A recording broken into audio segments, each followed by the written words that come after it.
करते हैं, निज पर के हित साधन में जो निश दिन तत्पर रहते हैं। स्वार्थ त्याग की कठिन तपस्या बिना खेद जो करते। मुनिराज की आध्यात्म योगी संत आध्यात्म योगी निरापक श्रवण पूज्य मुनिवर श्री समय सागर जी महाराज की, परम वंदनीय पूज्य मुनिवर श्री प्रशस्त सागर जी महाराज की, परम वंदनीय पूज्य मुनिवर श्री मल्ली सागर जी महाराज की, परम वंदनीय पूज्य मुनिवर श्री आनंद सागर जी महाराज की, समस्त अग्रज मुनिराजों की, सागर जी महाराज की। पुण्य का नियोग किसे कहते हैं या फिर क्षेत्रवासियों का सौभाग्य कैसा होता है, तो एक बार खिमलासा नगरी के पुण्य की ओर दृष्टिपात कर लीजिए। आज नवा दिन है खिमलासा में, ना तो जिनकी कोई आशा थी ना कोई अभिलाषा थी, लेकिन फिर भी गुरु महाराज की परम अनुकंपा से गुरु महाराज ने संकेत दिया कि नव दीक्षित मुनि महाराजों का दीक्षा महोत्सव मनाने का सौभाग्य खिमलासा को मिलता है। जब सोचिए कि एक गांव पर जब गुरु महाराज की ऐसी कृपा होती है तो आप लोग कैसे आनंद का अनुभव करते हैं।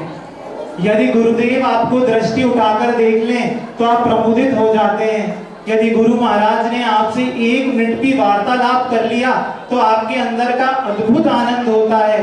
तो एक बार सोच लीजिए कि यहाँ पर मंच पर जो मुनि महाराज वर्तमान के मुनि महाराज बैठे हैं और बगल में भविष्य के मुनि महाराज बैठे हैं, इन लोगों के जीवन को संवारने का, इन लोगों के जीवन में निर्णय करने का, इन लोगों को महाव्रतों से अणुव्रतों से उपग्रहित करने का जब सौभाग्य होता है तो पूछो इन दिगंबरों से कि अंदर कैसे आनंद की अनुभूति इन दिगंबर मुनिराजों को होती होगी।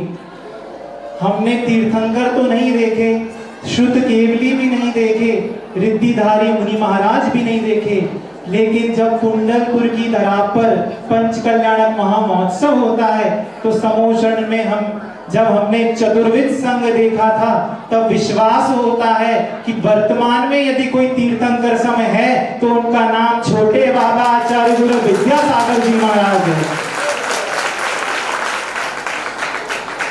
यदि कोई प्रश्न करे कि आपके जीवन में सबसे सौभाग्यशाली विषय क्या है, आपके जीवन की सबसे बड़ी उपलब्धि क्या है, तो एक बार अंदर डूबकर जब सोचते हैं तो ज्ञात होता है कि जहां पर बुंदेलखंड की धरा से निकलने वाले ज्ञानी लोगों, वहां पर हम जैसे जीवों को भी आचार्य महाराज ने आशीर्वाद प्रदान कर कर ये जैनेश्वरी दीक्षा प्रदान कर दी और अपने रहत अपने गुरुकुल का हिस्सा बना लिया।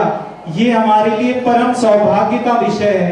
अब कई बार लोग कहते हैं कि इन 5 वर्ष की अनुभूति सुनाइए। आप लोगों ने कभी रसगुल्ले को देखा है?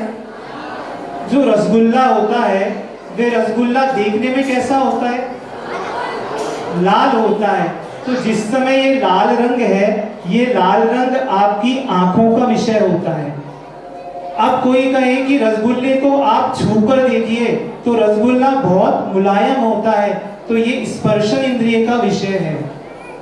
आपसे जब किसी ने कहा कि घर में लचका बना है, ओरिया बना है, तो किसी भी नए युवक से या युवती से पूछो तो उसका मुख लटक जाएगा। आप लोग हंस रहे हैं, इसका मतलब ये सत्य है। और यदि माँ कहे कि बेटा घर में रसगुल्ला बना है, तो बस रसगुल्ले का नाम सुनते ही आप आनंद का अनुभव करते हैं। लेकिन बताइए, क्या आपने रसगुल्ले को देखा, रसगुल्ले का नाम सुना, रसगुल्ले की सुगंध भी आ रही है, लेकिन क्या फिर भी रसगुल्ले का स्वाद अनुभव में आ रहा है? नहीं आ रहा। जब तक रसगुल्ला आपकी जिह्वा पर नहीं आएगा, जब तक आपको रसगुल्ले का स्वाद महसूस नहीं हो सकता। वैसे ही आपको ये मुनि पर्याय तो सामने झलक रही है, ये मुनि महाराज देखने में तो आ रहे हैं, लेकिन मुनि महाराजों के अंदर में कैसी अनुभूति होती है। ये मुनि महाराज बिना वस्त्रों के, बिना परिवार के समस्त परिग्रह का विमोचन करके कैसा अनुभव करते हैं। विद्यासागर के शिष्य होने का क्या सौभाग्य होता है, कैसी अनुभूति होती है। ये अनुभूति सिर्फ और सिर्फ उन दिगंबर साधुओं को ही हो रही है। इसलिए ये जो अनुभूति है ये तो अनंतात्मक होती हैं।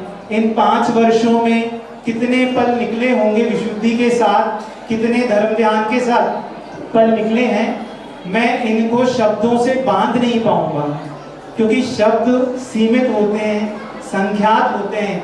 और हमारे जीवन में क्या क्या घटित हुआ है, किनके उपकारों से हम यहाँ तक बैठने के लिए लायक हुए हैं, मैं आपको दृष्टिपात कराना चाहता हूँ कि आज जो ये मुनि पर्याय वर्तमान की देखने में आ रही है, इसका जो पिछला रिकॉर्ड है, ये रिकॉर्ड बहुत काला था। प्रसंग 2015 से प्रसंग प्रारंभ होता है। रहना होता इंदौर में रहते थे। जैसे आप लोग बुंदेलखंड में बार बार आचार्य महाराज के संगों का आना होता है, आप लोग साधुओं के निकट होते हैं, साधुओं से परिचित होते हैं, लेकिन हमारे जीवन में किसी भी प्रकार से किसी संघ का अनुभव नहीं था। और तो और मैं जहाँ जिस मंदिर में जाता था वहाँ पर मुनि को नहीं मानते थे। जहाँ पर मैंने भी 24 साल की उम्र तक किसी भी मुनि महाराज के चरणों में जाकर नमस्कार नहीं किया था। लेकिन बड़े पुण्य के योग से 2015 में आचार्य महाराज की अनुकंपा से इंदौर नगरी को पूज्य समय सागर जी महाराज का चतुर्मास प्राप्त हो गया। पूज्य बड़े महाराज श्री, वहां एक क्षेत्र है समूह शरण मंदिर, वहां पर उनका आना हुआ था। 2015 के पहले मैंने भी कभी भी आचार्य महाराज के दर्शन नहीं किए थे, ना ही मैं समय सागर जी महाराज के दर्शन को प्राप्त कर पाया था। मेरा जैसे ही समूह शरण मंदिर में पूज्य बड़े महाराज श्री की देशना होती थी, तो जहां पर मैं रहता था तो वहां पर सुनने में आता था कि पूज्य आचार्य विद्यासागर जी महाराज के छोटे भाई और एक ऐसे साधक आए हैं जिन्होंने 40 वर्ष से अखंड मौन धारण कर रखा है। तो मन में जिज्ञासा तो उत्पन्न होती थी। फिर धीरे धीरे धीरे करते करते सुनने में आता था ये वो मुनि महाराज हैं, एक लौते मुनि महाराज जो मंच पर कभी भी पाप प्रक्षालन नहीं कराते, जो किसी भी प्रकार की स्टेज से, प्रेस्टीज पॉइंट से दूर रहते हैं, जो किसी प्रकार की भी समाधान टीवी, मीडिया, न्यूज़पेपर से दूर है, जो हर एक विषय में सिर्फ और सिर्फ आगम दिखाते हैं। सुनते सुनते सुनते घर में भी जब लोग थे तो वो प्रवचन सुनने जाया करते थे। और जहां पर मैं रहता था तो वहां पर कई प्रकार की चर्चाएं होती थी कि आज जहां पर शुद्ध उपयोगी मुनि महाराजों का अभाव सा देखने में आ रहा है, वहां आज सच्चे श्रवण के रूप में यदि इस धरा पर कोई मुनि महाराज विराजमान हैं तो उनका नाम समय सागर जी महाराज है। बड़ा पुण्य रहा और पुण्य के योग से पूज्य बड़े महाराज श्री का सत्संग चातुर्मास मेरे ही घर से 300-400 मीटर की दूरी पर हो गया। अब चारों 5 महाराज वे पंच परमेष्ठी डिसिप्लिन के, उनके संघ का डिसिप्लिन, टाइम मैनेजमेंट, हर चीज मुझे दिन पे दिन बड़ा आकर्षित करने लगा। मैं दूर से जाकर देखता था, सारी गतिविधियों को नोट करता था। और जब शाम को आरती होती थी तो प्राय करके आरती नहीं करते हो तो मैं कुछ कहता नहीं था। और धीरे धीरे धीरे करते करते जब देखा कि अंदर में यदि मेरी आस्था का कोई केंद्र है, यदि साधु परमेष्ठी के जो गुण हैं, साधुओं की जो चर्या है वो इस संघ में भरपूर रूप से झलकती है, तो बस फिर मन हो जाता है कि कैसे भी अब इन दिगंबर साधुओं का पड़गाहन अब हमको करना है। घर में किसी को भी चौके संबंधी कोई नॉलेज था नहीं, यहाँ तक कि पानी छानकर बिछाने का प्रयोग कैसे करते हैं ये भी ज्यादा अच्छे से नहीं पता था। तो हम लोगों ने वहां पर किसी व्रती वर्ग की मदद लेकर चौका लगाने का पुरुषार्थ किया और 4 दिन के अंदर ही 4 बड़े महाराज जी, प्रशस्त सागर जी, मल्ली सागर जी, आनंद सागर जी, चारों मुनि महाराज के निरंतराय आहार हो गए। आहार तो हो गए, लेकिन आज जब हम चिंतन करते हैं कि कैसे वो मुनि महाराज घर तक ऊपर चढ़कर आए थे, लेकिन हम लोगों को तो बोध भी नहीं था आहार कैसे देते हैं, किस प्रकार सामग्री चलाई जाती है। बस वे मुनि महाराज, चारों मुनि महाराज अनुकंपा करने की दृष्टि से हमारे ऊपर अनुग्रह करने के कारण घर पर पधार गए थे। लेकिन पूज्य मल्ली सागर जी महाराज जी का आहार मेरे घर पर नहीं हुआ था, क्योंकि वो उनका जो नियम होता है घर के बाहर खड़े होकर आहार करने का नियम रहता है। तो उसके नियोग से ही कुछ दिन बाद हम लोगों ने फिर से एक बार चौका लगाने का पुरुषार्थ किया, और चौका लगाकर मैं मंदिर के बाहर अकेला खड़ा हुआ था। अब पूज्य बड़े महाराज श्री, चार महाराज श्री के आहार तो हो चुके थे, और इंदौर में महती प्रभावना संघ की हुई थी, तो बहुत तादाद में चौके थे। तो मैं पड़गाहन कर रहा था, इतने में देखता हूँ धीरे धीरे धीरे धीरे हल्के हल्के कदमों से बड़े मुस्कुराते हुए मेरे आगे आकर पूज्य समय सागर जी महाराज जी दूसरी बार खड़े हो गए। वो क्या संकेत था, वो क्या अनुकंपा थी, वो क्या अनुग्रह था, मैं शब्दों में वर्णित नहीं कर सकता। आज जितने भी मंच पर ये मुनि महाराज बैठे हैं और छुल्लक महाराज जी भी बैठे हैं, इन सबके जीवन में इन लोगों ने अपने हाथों से गुरु महाराज को आहार भी दिए होंगे, पड़गाहन भी किया होगा और चौका भी लगाया होगा। लेकिन मेरा इतना सौभाग्य नहीं था, मैं अपने जीवन महाराज का पड़गाहन नहीं कर पाया, ना ही मैं उनको आहार दे पाया हूँ। इतना सौभाग्य मेरा कमजोर था। अब यहीं से बीज श्रद्धा का प्रारंभ होता है। अब संघ का विहार हो जाता है, और धीरे धीरे इतना जरूर था कि मेरे अंदर भी एक आस्था की ज्योति जल चुकी थी कि हाँ, अब मैं भी एक संघ है जिसको मैं आस्था की दृष्टि से देखता हूँ। इन संघ का विहार हो गया, और पुण्य से कहो या नियोग कहो, मेरा ट्रांसफर भोपाल में जॉब में हो गया। 2016 की बात है, और वहां भवों का पुण्य मेरा काम आया, और गुरु महाराज का चातुर्मास भोपाल नगरी में हुआ। अब गुरुदेव का चातुर्मास हुआ, बहुत ज्यादा भीड़ भाड़, और अपने पास तो कोई योग्यता भी नहीं थी। और ये भी बता दें, जैसा एक सामान्य बुंदेलखंड में तो शायद किसी ना किसी जीव, जो भी बालक युवक होते हैं, उनके पास बहुत ज्ञान होता है, विवेक होता है, लेकिन अपन तो सब में डबल जीरो थे। 2016 में गुरु महाराज के डेली दर्शन हुआ करते थे। दर्शन तो होते थे, लेकिन दूर से ही देखते रहते थे। और धीरे धीरे फिर संघ में पूज्य संभव सागर जी महाराज, पूज्य प्रसाद सागर जी महाराज, पूज्य नीरज सागर जी महाराज, पूज्य निर्मल सागर जी महाराज, इन चारों महाराज जी के निकट में थोड़ा थोड़ा बैठा है करता था। धीरे धीरे 4 महीने निकल गए, लेकिन आज भी रात्रि भोजन का त्याग नहीं किया था, ना ही अभक्ष का त्याग किया था, ना ही होटल, किसी भी प्रकार का कोई भी त्याग अपने जीवन में नहीं आया था। अभी सिर्फ और सिर्फ एक आस्था बन गई थी कि यदि धरा पर नमो आईली आडम का कोई अर्थ है तो उसका नाम विद्यासागर है, और यदि नमो लोए सभ्य सावड़म का अर्थ है तो उसका नाम समय सागर है। ये अर्थ इतना आ गया था। और गुरु महाराज धीरे धीरे धीरे पहुंच जाते हैं 2017 में रामटेक चातुर्मास में। 3 दिन की छुट्टी होती है, तो मेरा मन हो जाता है कि एक बार रामटेक के दर्शन कर लिए जाएं। तो मैं पहुंच जाता हूं रामटेक। वहां पर 3-4 महाराज जी से मैं परिचित था, थोड़ी सी भीड़ कम थी, फ्राइडे का दिन था। तो मैंने उन महाराज से विनती की कि मुझे पूज्य आचार्य महाराज की एक बार सिर्फ चरण स्पर्श करवा दीजिए। तो उन्होंने कहा कि चरण तो स्पर्श हो जाएंगे, लेकिन कोई ना कोई उद्देश्य होना चाहिए, आप किसी भी प्रकार का उद्देश्य कर लीजिए।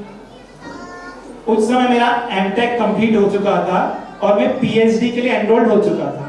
तो महाराज ने बोला, सजेशन दिया एक महाराज ने कि आप ऐसा कीजिए कि आप आचार्य महाराज को बोल दीजिए कि जब तक मेरी एजुकेशन पढ़ाई चल रही है तब तक ठीक है।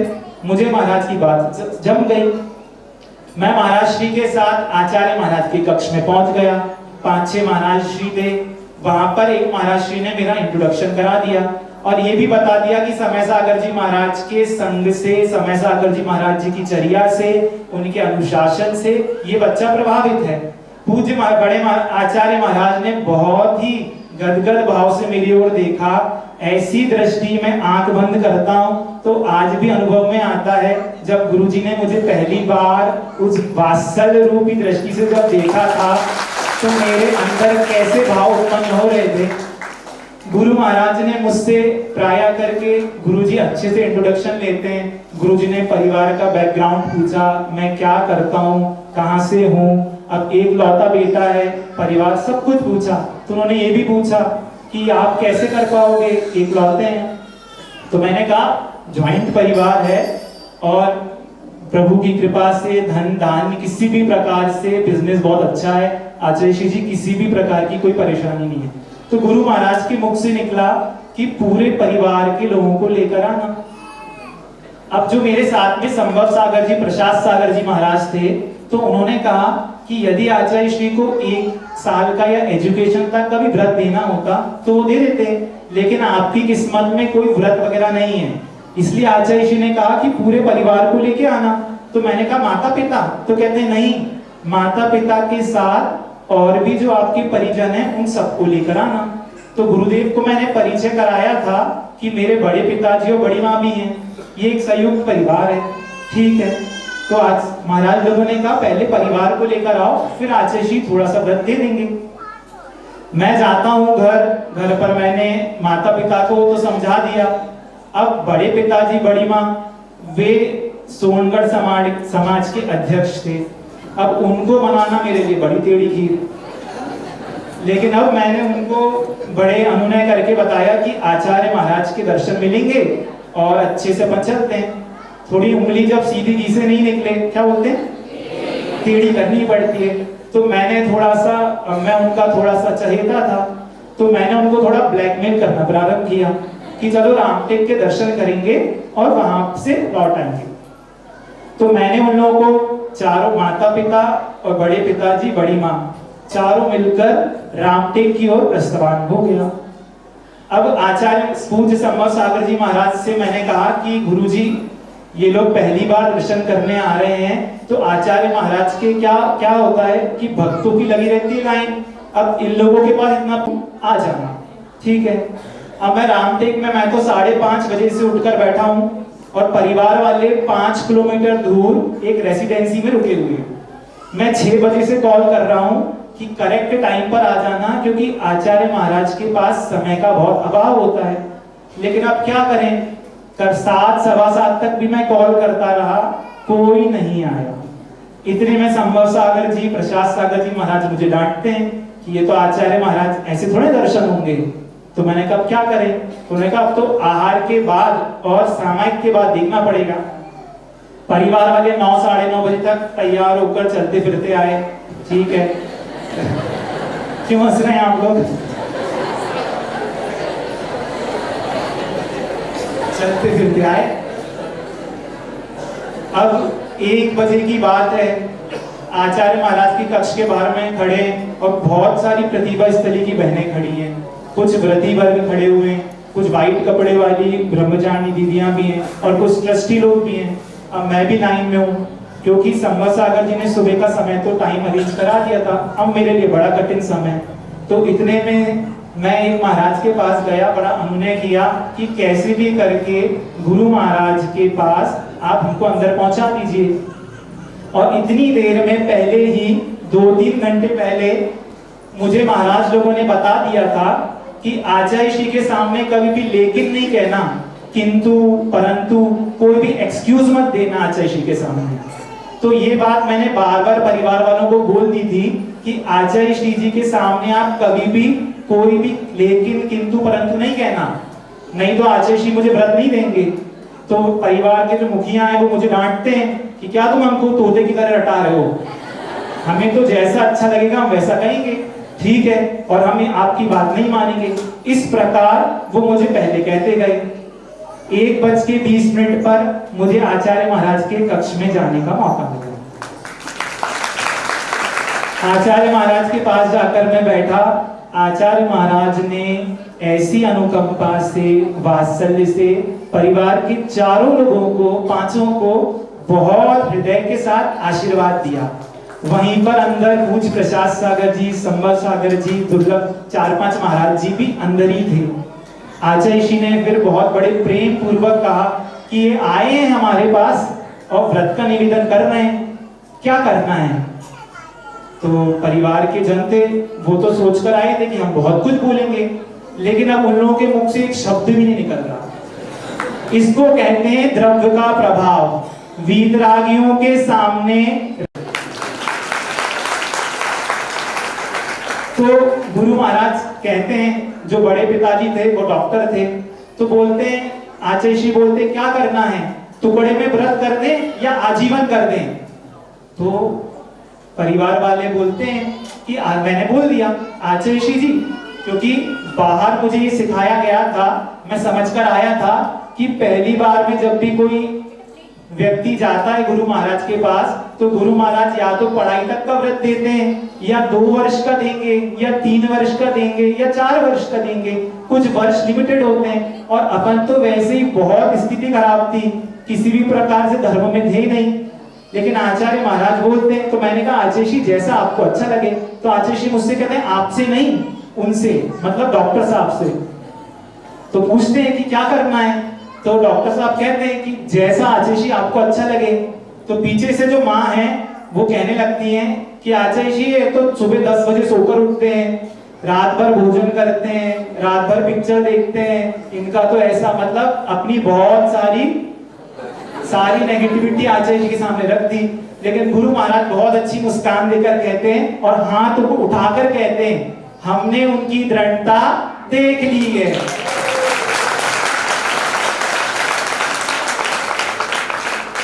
तो गुरुजी कहते हैं हमने उनकी दृढ़ता देख ली है। अब कहते हैं ये मांग रहे हैं हमसे व्रत, क्या करें। तो आचार्य जी कहते हैं ऐसा करो, आजीवन व्रत का कायस्वर कर लो।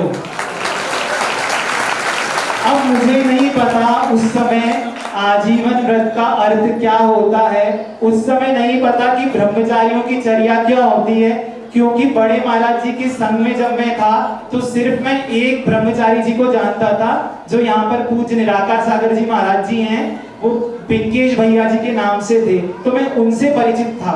तो मुझे मालूम था कि ब्रह्मचारी जो होता है वो व्हाइट वाले कपड़े पहनता है और मोबाइल या काम धंधा भी करता रहता है। अब मुझे बाकी कोई आइडिया नहीं था। और इतने में वहीं पर प्रसाद सागर जी, संबत सागर जी सब मुझे बोलते हैं कायस्वर करो।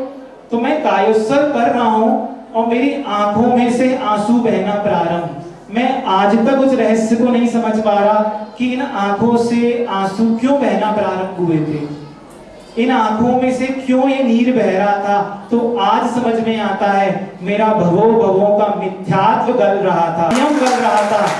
आज मेरे जीवन में मुझे गुरु की प्राप्ति हो गई और मैं इतना गदगद भाव से खुश होकर, और आचार्य जी ने मुझे कुछ और भी कहा जो मुझे फिर संबत सागर जी, प्रसाद सागर जी के माध्यम से पता लगा।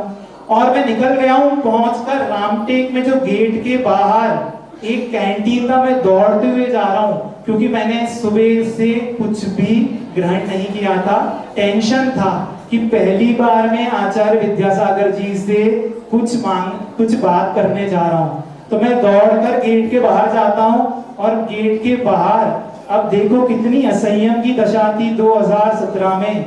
मैं जैसे ही व्रत हो गया, मैं बाहर जाके मैंने स्प्राइट की बोतल पी, स्प्राइट की नमकीन खाया, मुझे इतना भी ज्ञात नहीं। फिर पूज्य सौम्य सागर जी महाराज कहते हैं बड़े प्रेम से, जाओ अर्पित, सारे मुनि महाराज के दर्शन करके आओ, सबके पास बताओ कि तुम्हारा व्रत हो गया है।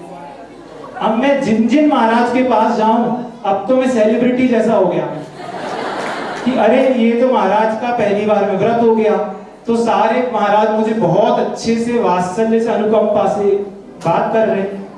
अब क्या होता है, मेरे मन में एक द्वंद आता है रात को कि कहीं मैंने आचार्य महाराज के साथ कुछ छल तो नहीं कर दिया, क्योंकि घर वाले कहते थे कि तुम्हारी सूरत को देखकर कोई भी बहुत जल्दी झांसे में आ जाता है, ऐसा मैं बचपन से सुनता था।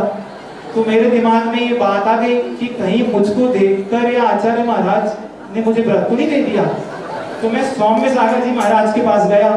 सौम्य सागर जी महाराज जी को मैंने पूरी स्थिति बताई कि महाराज जी मुझे तो आत्मग्लानि हो रही है, क्योंकि मेरा जो व्यवहार है या जो मैं जहां से मैं आया हूँ वहां तो मैं बहुत ही गर्त में था, तो मुझे इतना बड़ा पद दे रहा हूँ, विश्वास कर रहे हैं। तो पूज्य सौम्य सागर जी महाराज जी का वो शब्द आज भी याद है कि हम परखने में गड़बड़ कर सकते हैं, लेकिन 50 वर्ष से जिनका यही काम है, जिनका यही प्रोफेशन है कि जो हर एक भव्य मुमुक्षु जीव जो उनके चरणों में आता है उसको, उसमें कितनी योग्यता है, उसके अंदर कितना सामर्थ्य है, ये योग्यता और सामर्थ्य को कहने की योग्यता, जानने की योग्यता, ये सारी रिद्धि सिद्धियां पूज्य गुरुदेव के अंदर विद्यमान हैं। इसलिए आप बिल्कुल निश्चित हो जाइए और जैसा गुरु महाराज ने कहा है वैसा कर लीजिए। नेक्स्ट डे सुबह होती है, आज तक आचार्य महाराज को मैंने सोचा कि अब मैं गुरु महाराज को मिलकर इंदौर वापस रवाना होना है, तो मैं अच्छा समय होता जा रहा है कि मैं जा रहा हूँ और वहीं से मेरे को अशोकनगर ज्वाइन करना है, इस प्रकार का मुझे मैसेज था। अब क्या होता है, मैं इंदौर पहुंच रहा हूँ, गाड़ी में जैसे ही बैठा हूँ मेरी आंखों में फिर आंसू आना प्रारंभ हो गए। अब समझ में नहीं आ रहा है ये मुझे दुख उत्पन्न क्यों हो रहा है। आज मुझे महसूस हो रहा था कि मैं अपने गुरु से दूर हो रहा हूँ। आज मुझे गुरु का वियोग अनिष्टकारी लग रहा था। आज पहली बार मैंने उस समय महसूस किया कि मेरे जीवन में भी अब कोई गुरु आ चुके हैं। ऐसे ही गुरु महाराज की अनुकंपा से मेरा अशोकनगर पहुंचना हुआ। क्या स्थिति थी, किसी भी प्रकार का संयम नहीं, ना तो सिद्ध भक्ति पढ़नी आती थी, ना योगी भक्तियां पढ़नी आती थी, ना भोजन का भक्ष अभक्ष का ज्ञान था, ना रात्रि भोजन का त्याग था। ये 9 जो हमारे सामने महाराज बैठे ये सब तो पके हुए थे, तपे हुए थे, ये सब वर्षों से आचार्य महाराज के निर्देशन में बहुत निखर चुके थे। अब मैंने जैसे ही देखा तो मेरा कॉन्फिडेंस लूज हो गया। अरे यहाँ तो सारे महाराज बड़े अच्छी तरीके से भक्तियां पढ़ रहे हैं, संस्कृत की, उपवास भी करते हैं। और सबसे इंपॉर्टेंट बात ये थी, जब मैं अशोकनगर पहुंचा तो महाराज सारे ब्रह्मचारियों के सिर पे बाल नहीं थे। तो अब मेरे लिए बहुत बड़ा टेंशन कि यहाँ पर तो अब बालों को टकला होके रहना पड़ेगा। तो अब टकला कैसे हो, कभी जीवन में इस प्रकार का भाव ही नहीं देखा, कुछ नहीं। लेकिन पूज्य बड़े महाराज श्री उन्होंने मुझे क्या बोला, आपको कुछ भी नहीं करना है, अभी तो सिर्फ अध्ययन करना है।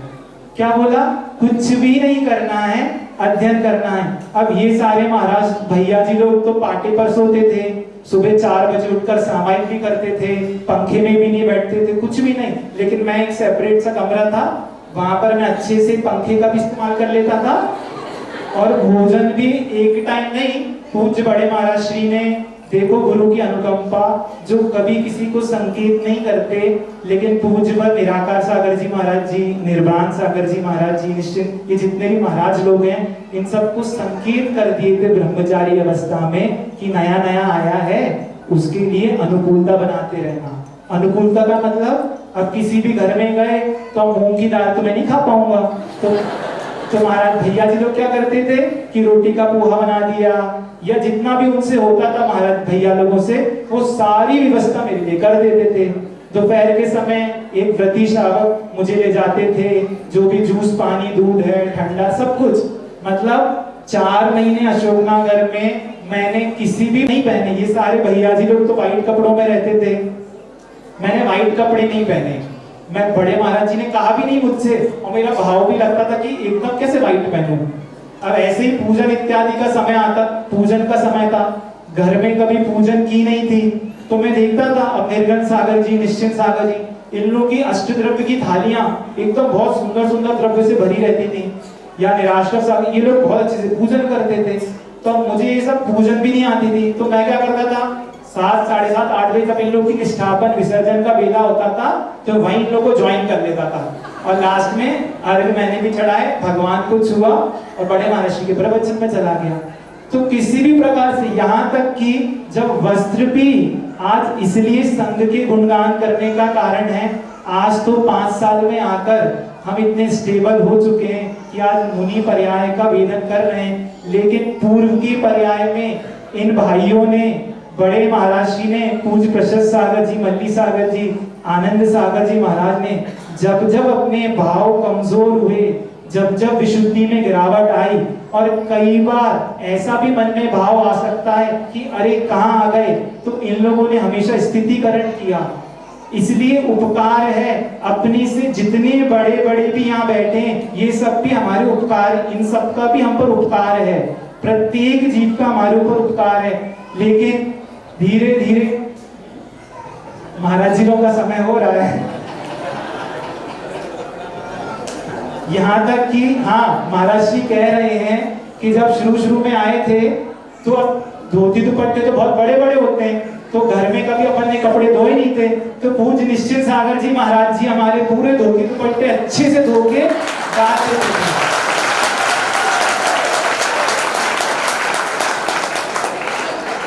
यहाँ तक कि जब थोड़ा थोड़ा कभी बीमार भी होते थे, तो पूज्य मल्ली सागर जी महाराज जी, प्रशस्त सागर जी आगे रह रहकर कि एक एक श्रावक को संकेत करते थे कि हमारे भैया जी का बहुत अच्छे से ख्याल रखना। तो इतनी अनुकंपा संघ ने हमारे ऊपर की है, इसलिए बहुत भाव तो हो रहे हैं। अंत में एक चीज अवश्य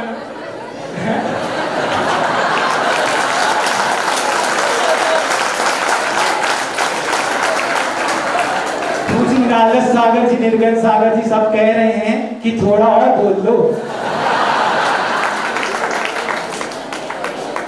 आगे धीरे करते करते अशोकनगर से सतना की ओर विहार होता है। अब सतना का विहार, सतना में धीरे धीरे कर कर हम कुछ कुछ चीजें समझने लगे थे, लेकिन अभी भी मेरे मन में तो दिमाग में ये आ गया कि घर भी छूट गया, पूरी समाज, लगभग मुझे 11 महीने हो चुके घर छोड़े हुए, 11 महीने का काल हो गया, घर जोड़ गया, अब तो बाल भी नहीं है सिर पे, तो क्या करें। तो मन में ये आया कि मेरी दीक्षा क्यों नहीं होगी। तो ठीक है, अब 1 बजे का दृश्य मैंने उन आंखों से देखा, 100, 150, 200 ब्रह्मचारी आंखों में आंसू लिए आचार्य श्री के सामने गिड़गिड़ा रहे हैं, आचार्य श्री जी हमको जैनेश्वरी दीक्षा दीजिए। लेकिन आचार्य श्री कहते हैं अभी नहीं सोचा आपके बारे में, अभी तो इन लोगों के बारे में सोचा है। तो ये जो मेरे आगे 9 थे, इन 9 महाराजों को तो एक एक करके सबको पास कर दिया। अब मेरा केस लास्ट में, आचार्य श्री कहते हैं आप तो अभी बहुत नए हैं, अभी अभी आपने संग किया है, साधना भी नहीं है, और सुनते हैं कि आपको उपवास इत्यादि भी नहीं बनता है। अब पूरा माहौल, अंदर कक्ष में कौन है, पूज्य आचार्य श्री जी, पास में हमारे चारों महाराज जी बैठे हैं बड़े, और ये हमारे भैया जी लोग हैं। तो अब 9 क्लियर हो गए, अब मैं अकेला रह गया। तो अब मैंने बड़े हाथ जोड़ लिए, बस अब मैं किसकी ओर देख रहा हूँ, पूज्य बड़े महाराज जी की ओर देख रहा हूँ इन निगाहों से कि अब मुझे कोई तारने वाला है तो उसका नाम समय सागर जी है। कि बाहर में जितने भी वहां संघ के महाराज थे, संभव सागर जी, प्रसाद सागर जी, तो सबका यही कहना था आचार्य श्री जी ने 9 महाराजों को दीक्षा देने, ब्रह्मचारियों को सोच लिया है, आपकी तो बहुत मुश्किल, असंभव जैसा है। तो अब मेरे अंदर के परिणाम, पहली बार मेरे अंदर मुनि पर्याय को धारण करने का जो भाव था, वो भाव पूरा 11 महीना में कभी भी नहीं हुआ। मैंने सिर्फ भगवान से उस समय ये मांगा था कि भगवान यदि होते हैं, यदि गुरु होते हैं, तो आज मुझे सिर्फ और सिर्फ इन भाइयों के साथ उस पंक्ति में बैठने का मौका मिल जाए, मैं भी उस जैनेश्वरी दीक्षा को प्राप्त कर लूं, इस बार मैं वंचित ना रह जाऊं। मैंने बड़े महाराज जी की ओर बड़ी हाथ जोड़कर, तो बड़े महाराज जी की दृष्टि मैंने देखी, उन्होंने मुझे रिलैक्स, हाँ देखो। तो चारों महाराज जी, आचार्य श्री कहते हैं आप लोगों को ही संभालना है। तो चारों महाराज जी, पूज्य बड़े महाराज श्री, पूज्य प्रशस्त सागर जी, मल्ली सागर जी, आनंद सागर जी, चारों ने आचार्य श्री के सामने हाथ जोड़ दिए और कहते हैं हाँ हम संभाल लेंगे। और वहीं पर मुझे उपहार मिल गया, आचार्य श्री जी ने कहा हाँ हाँ मिलेगी दीक्षा, मिलेगी दीक्षा। फिर मैंने बड़े महाराज जी को फिर से पैर पर ऐसे किया, आज महाराज श्री मुझे दीक्षा मिल रही है ना, कहते हैं हाँ हाँ। अब होता है प्रारंभ, अब मेरे अंदर आनंद, लेकिन अब एक नया तनाव प्रारंभ। इतने में ही शाम की बिनौली का कार्यक्रम होना है। ऐतिहासिक 1.5-2 लाख की जनता के साथ ऐतिहासिक बिनौली का कार्यक्रम हुआ। हम भी उसके रंग में रंग गए, भूल गए कि आज जैनेश्वरी दीक्षा है, आनंद लुत्फ लेते रहे। रात को 10-11 बजे तक पूरा कार्यक्रम हुआ और हम जाकर सो गए। अब रात को 1-1:30 बजे केश रोचन होना था। अब मेरी नींद लग गई, मेरी नींद 2:30 पर खुली। अब मैं घबरा कर उठा तो एक महाराज जिनके कक्ष में मैं सो रहा था, तो कहते हैं क्यों केशलोच नहीं करना क्या? अच्छा, तो मैं दौड़ कर गया तो वहां पर ये 9 ब्रह्मचारी खुद अपने हाथों से बाल खींच रहे थे। आधे आधे टकले सबके सर हो चुके थे। अब मेरे साथ मैं तो घबरा गया कि भैया मैं तो एक बाल भी खींचने की योग्यता नहीं है अभी। और वो कौन सा कक्ष था? बड़े आचार्य श्री जी का जो कक्ष होता है उसके बाहर जो हॉल होता है उसमें सारे भैया जी केश रोचन कर रहे थे। अब मैं जाकर बैठ गया तो नए नए रामटेक के दीक्षित जो महाराज थे वो कहते करो केश रोचन। सामने राख रख दी, कहते सिद्ध भक्ति कर लो। उन्हें सिद्ध भक्ति भी करा दी। अब मैंने राख उठाई और राख से एक बार खींचा, एक भी बाल नहीं आया। दूसरी बार खींचा, एक भी बाल नहीं आया। मैंने 10 बार कोशिश करी लेकिन एक भी बाल नहीं खींचा। इतनी आप सोच लीजिए कैसी परिणति होगी अंतरंग में, कितना कमजोर मनोबल होगा, कितने अंदर वैराग्य की कमी होगी। अब क्या एक बाल किसी महाराज ने खींचा, कुछ रामटेक वाले एक महाराज जी हैं, उन्होंने एक बाल खींचा तो मेरे मुंह से ओ माय गॉड निकल गया। अब वो भैया इंग्लिश मीडियम के संस्कार थे तो वो निकल गया मुख से। तो वो तो हंस रहे मेरे ऊपर सब कि बाल ही नहीं खींच पा रहे हमारा भैया जी। तो इतने में कहते हैं ना जैसे शबरी के आंगन में श्री राम आ गए, वैसे ही कहते अंदर की दुआएं या अंदर की जो संप्रेषण होता है वो पहुंच गया। और इतने में पूज्य समय सागर जी महाराज जी कक्ष में आ गए। वहीं पर उन्होंने पूछा क्यों केशनोच नहीं हो पा रहा? मैंने कुछ बोला नहीं, बस मुंडी ऐसे से हिला दी। ठीक है, अब महाराज जी ने अपनी चौकी वहीं रख ली और महाराज जी ने केशलोच करना मेरा प्रारंभ कर दिया। मैंने आंख बंद कर ली, जैसा होता है ना मुख में कुछ मीठा रखो और आंख बंद हो जाती है, वैसे ही मैंने आंख बंद कर ली और महाराज श्री केशलोच करना प्रारंभ। सिर के उनने केशलोच कर दिए। अब कहते हैं दाढ़ी मूछ तो आप कर लेंगे दाढ़ी में, मैंने कहा नहीं। तो उन्होंने दाढ़ी की भी केशनोच कर दिए। अब मूंछ के केशनोच कहते ये कर लेंगे, तो मैंने फिर मुंडी हिला दी नहीं। तो उन्होंने 24 केशनोच में मुझे आज तक किसी की भी आवश्यकता नहीं लगी। तो गुरु के हाथों में ये रिद्धियां होती हैं, गुरु के हाथ में ये सिद्धियां होती हैं। गुरु ही हमको ऊर्जा देते हैं, गुरु ही हमें आगे ऊर्जावान बनाते हैं। ये जितनी भी पर्याय मुनि पर्याय में आप देख रहे हैं, जो भी साधना है या जो भी हम थोड़ा बहुत कुछ भी कर पा रहे हैं, ये सब गुरु के आशीर्वाद से ही हो रहा है। इसलिए बस अपने लास्ट में इतना कहना चाहेंगे कि संत समागम की यही तो सार्थकता है। गुरुदेव मुंह माटी में कहते हैं संत समागम की यही तो सार्थकता है कि हम साधु या संयमी बने या ना बने, लेकिन संतोषी अवश्य बन जाते हैं। ऐसे ही आप सब पर बुंदेलखंड वासियों पर तो गुरुदेव की अनन्य अनुकंपा वर्षों से रही है, वर्षों से थी और वर्षों तक रहेगी। और यहाँ की श्वास श्वास में, यहाँ के कण कण में यदि कोई है तो उनका नाम छोटे बाबा श्री विद्यासागर है। और जब तक छोटे बाबा विद्यासागर का आशीर्वाद हम बुंदेलखंड पर और मुनियों पर, श्रावकों पर रहेगा, जब तक हमें चिंता करने की आवश्यकता नहीं है। बोलिए आचार्य गुरुवर श्री विद्यासागर जी महाराज की, पूज्य मुनिवर श्री समय सागर जी महाराज की, पूज्य मुनिवर श्री प्रशस्त सागर जी महाराज की, पूज्य मुनिवर श्री मल्ली सागर जी महाराज की, पूज्य मुनिवर श्री आनंद सागर जी महाराज की, समस्त अग्रज मुनिराजों की।